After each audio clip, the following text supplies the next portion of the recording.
Hello again, everybody. Welcome back to my channel, Jersey Shore Pondscapes Videos. My name is Chris. Today's video, we're doing another little video on a specific type of water plant for your koi pond or waterfall. Today we're looking at two plants, very similar, so I'm going to clump them together. We're talking about some floating plants. One's called water lettuce, one's called a water hyacinth, okay? Very common plants, very easy to add to your koi pond, okay? All you do is throw them in. They float on the surface and do their thing. Both of these plants are going to love sun, okay? They definitely like to be in a sunlit area. The water lettuce, as you can see some of the pictures behind me, basically looks like, you know, like people even call them cabbage, like a little floating cabbage or something. They do not flower. They can get quite large, okay? Typically, a lot of times when you buy them, they're pretty small, but they can get quite large, maybe something 8–10 inches in diameter, okay? Like, they do get really nice. And they spread like crazy, okay? So keep that in mind. If you go out and you buy 4 or 5 of these things and put them in your pond, probably, you know, 3/4 of the way, 2/3 of the way through the summer, you might have to start throwing them out. Same with both of these plants, the water hyacinths as well. The one thing with the water lettuce, they are nice. I do have clients that grow these things and they look beautiful, but in some cases they tend to yellow off a little bit. They tend to get a little bit of aphids on them. Again, it's kind of spotty. Most people, they look great, they do their thing, they're good to go. Now, with water hyacinths, all right, these plants as well can get very large. They too float. They get purple flower stalks on them. But they need the full sun. They need a lot of sun to really flower effectively. They can be, you know, typically you buy them again, just like the water lettuce, they're smaller, but when you put them in a pond and they have lots of room, they can get quite large, these plants. Now, both of these plants are very invasive, okay? In fact, I believe in some southern states, they're even illegal to sell because they're considered a hazardous weed, okay? A destructive weed, I should say, because they can spread and clog up canals and waterways. They, you know, up north here, again, they are tropical. So at the end of the season, come October, November, to get a couple hard frosts, they will start dying off. They will not survive over the winter. I've had some clients actually try to bring them inside over the winter and winter them over in the house and stuff like that. I just don't see the purpose of whether it's worth that effort, right? They are pretty cheap. You buy 4 or 5 of them in the spring once the water temperature warms up. You throw them in the pond, and by the end of the summer, you're throwing out bagfuls of these things. But they are great to have in the pond. Now, on the bottom of these plants, they do get really extensive root systems, okay?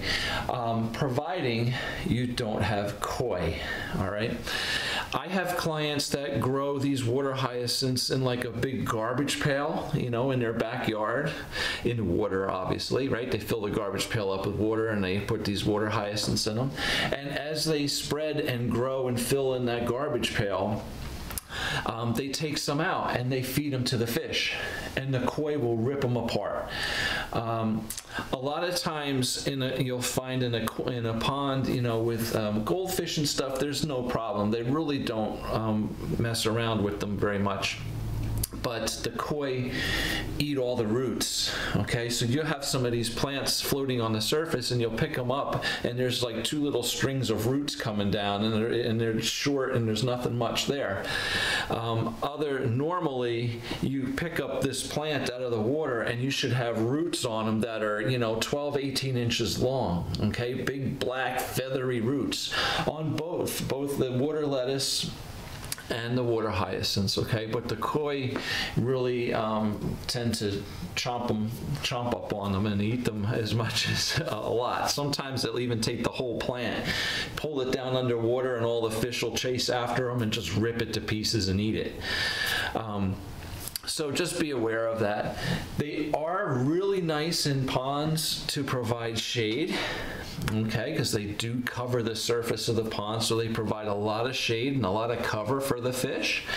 And these long roots also absorb a lot of nutrients in the water and help with algae and controlling the algae, because they're absorbing the nutrients in the water that the algae would normally be feeding on, and they are providing shade, so the sunlight is not getting down into the water for the algae growth. So just a couple things, you know, for you to think about with water hyacinths. Very simple, easy plant. Water hyacinths, water lettuce, just throw them in the pond, let them spread, do their thing. As they grow and spread and cover the surface of your pond, you can very easily pull them out and dispose of them, you know, throw them out in the garbage, whatever. Very good for water quality, very good for providing shade and cover. Okay, they're relatively cheap. The water hyacinth will flower, the water lettuce does not. So that's pretty much a rundown of these plants. Another thing just briefly to think about as well is if you have a skimmer in your pond, okay, these plants float on the surface. Skimmers pull in water from the surface, right? So these plants typically will get sucked into and clog up the front of a skimmer.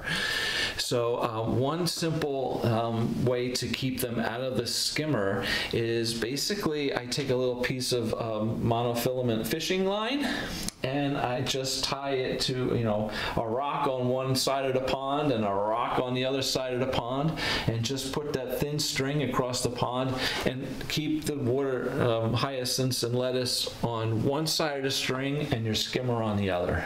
Okay, this way it won't suck them all in.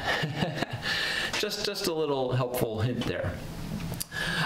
So yeah, so that's basically a rundown on water hyacinths and water lettuce. They're great plants to have in your pond. Just keep in mind that they will spread and grow like crazy, and that koi can rip them apart.